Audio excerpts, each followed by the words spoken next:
Hello everyone and welcome to the weekend preview on Beyond the Big Six. We're going to go through all of the Premier League teams concerning our teams outside of the Big Six and go through some predictions, not scores, but kind of how I see the game going in terms of home loss, away win, or home win, draw, whatever.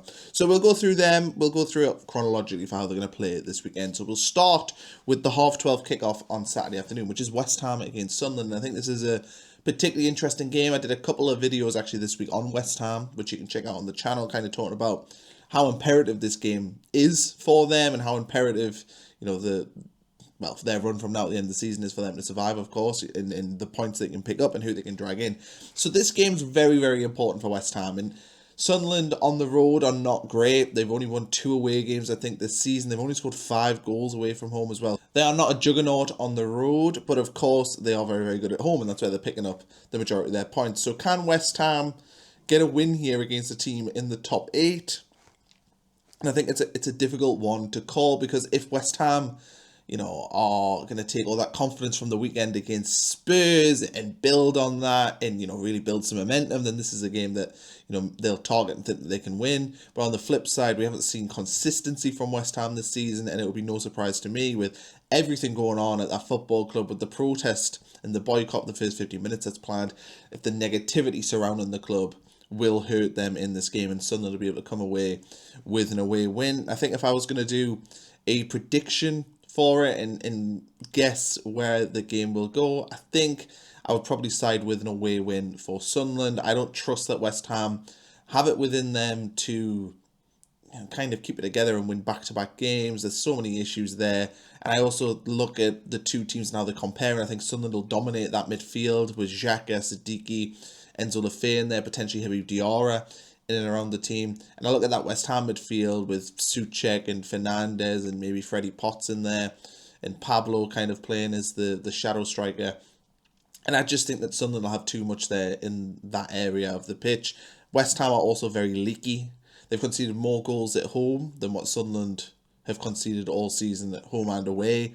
So I think Sunderland probably will score a goal here. They're defensively pretty strong, so I think Sunderland may hold out here for a 1-0 win. That's my prediction. But yeah, I think it'll be an away win, but I wouldn't be surprised if West Ham were to build a little bit of momentum. Right, next up, Burnley against Spurs.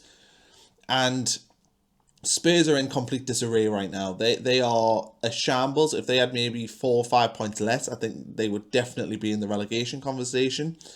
And I think Burnley this weekend have to look at this as a real opportunity to win. And I think they will win. I think Burnley, they haven't won since October. They are desperate for a victory. They have picked up a couple of good draws recently, and feels like maybe there's a little bit of positivity going on there. And if Burnley have any ambition to stay up this season, they have to win this game. And I think with everything happening at Tottenham, they are in a shambles right now on the field. Did win midweek in the Champions League, to be fair, against 10-man Borussia Dortmund. But yeah, I think Spurs in the Premier League have just been really poor. And I think Burnley might just pick up a big win here at home against them. Next up is Fulham against Brighton. I think it'd be very easy to kind of call this as a draw. 2 mid-table sides who maybe have outside ambitions of getting into Europe.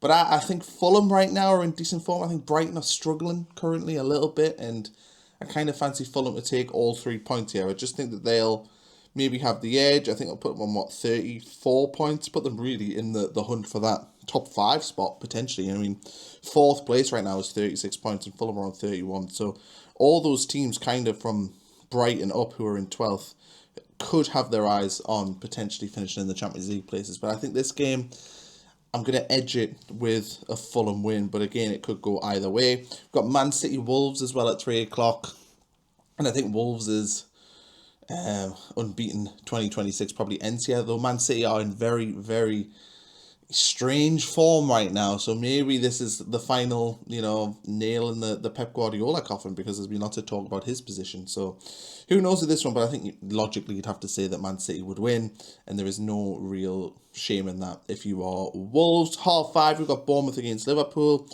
This is a difficult one to call. Liverpool winning midweek in the Champions League, but still very hot and cold, still very inconsistent. Bournemouth, they're struggling really in the grand scheme of things. They haven't picked up a ton of wins in recent weeks, well, months really. I think it's like 1 win in 10 or something for them.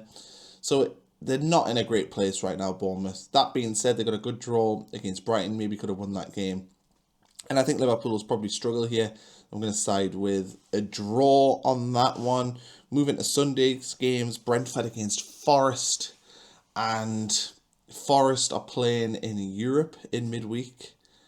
I just think that going to Brentford, who've got one of the best home records in the league, it's going to be a tall ask for Nottingham Forest. I think Brentford probably win this game, which would give hope, of course, to West Ham, who are in third bottom. Of course, if they were to win at the weekend against Sunderland, then they would really close that gap in on Nottingham Forest. But I've been so unimpressed with Forest under Sean Dyche and Keith Andrews in Brentford. They just keep trucking on at home and picking up wins. So I think there's only really one way I can see that game going, and that would be probably a quite comfortable Brentford win. Palace against Chelsea. With everything happening with Oliver Glasner, it feels right now that it's very difficult to back Crystal Palace to win games of football in the Premier League, especially against a team like Chelsea. I mean, Rosenior at Chelsea, yeah, I don't know what to make of that, but fortunately we don't have to talk about it on this channel. Palace, though, for this one, can they sneak a draw? You know, with everything happening at Chelsea, maybe. But I think I would probably edge towards an away win on this one. I just think Palace right now, how poor they were, especially in that second half against Sunderland, with everything going on at that football club right now, it's hard to see them winning games of football. We've also got Newcastle against Aston Villa. A very, very interesting game on Sunday afternoon, 2 o'clock kickoff, because, you know, Newcastle are a funny team right now. The rhetoric coming out of, you know, a lot of fans of that football club right now is they are very dissatisfied with what's happening there, the summer business, you know, Eddie Howe, the style of football. I think there's just a lot of question marks and maybe apathy, maybe a little bit at Newcastle right now. Villa, on the other hand, of course, you know, they were kind of in the title hunt a little bit. The defeat against Everton last weekend was disappointing, though. And I just wonder, going to St James's Park, if maybe Newcastle can pick up another win here against Aston Villa. They're very, very strong at home, Newcastle, and I just wonder how much stuffing's been taken out of Aston Villa after that defeat last weekend against Everton. But it's always a difficult place to go. I think St James's Park feels like one of them grounds where, you know, a lot of teams struggle to get positive results. So I would fancy Newcastle to win this game, but I also wouldn't be surprised if Aston Villa won it. I just think Newcastle right now are not playing anywhere near their highest levels, and I think that they are. It feels like there's problems kind of underlying at the football club right now, but I think Aston Villa probably go there and don't and leave empty-handed, in my opinion. I think Newcastle probably just about win it. Then we've got the Monday night football, Everton against Leeds. And this is a really, really interesting one because Leeds are terrible on the road. They're one of the worst away teams in the Premier League. Everton, though, the form at the Hill Dickey in recent weeks and months, it hasn't been great, to be honest. And the injuries that they've got and, you know, just the size of their squad. Generally, Jack Grealish has just been ruled out for a long period of time as well. I do kind of fancy Leeds to go here and get something. Now, is that a win or is that a draw? I don't know, but I don't see Leeds going there and getting beat right now, even though Leeds themselves have got some injury problems at the moment. But I fancy Leeds to go there and win, if I'm being brutally honest. And I think that would probably, you know, just about take them out of that relegation conversation, certainly for now at least, especially if West Ham were to lose the game. I think it probably would just fully take them out of that relegation conversation. But I think Leeds can get a win here at Everton. It wouldn't surprise me if Leeds went there and dropped a stinker because their form on the road hasn't been the best.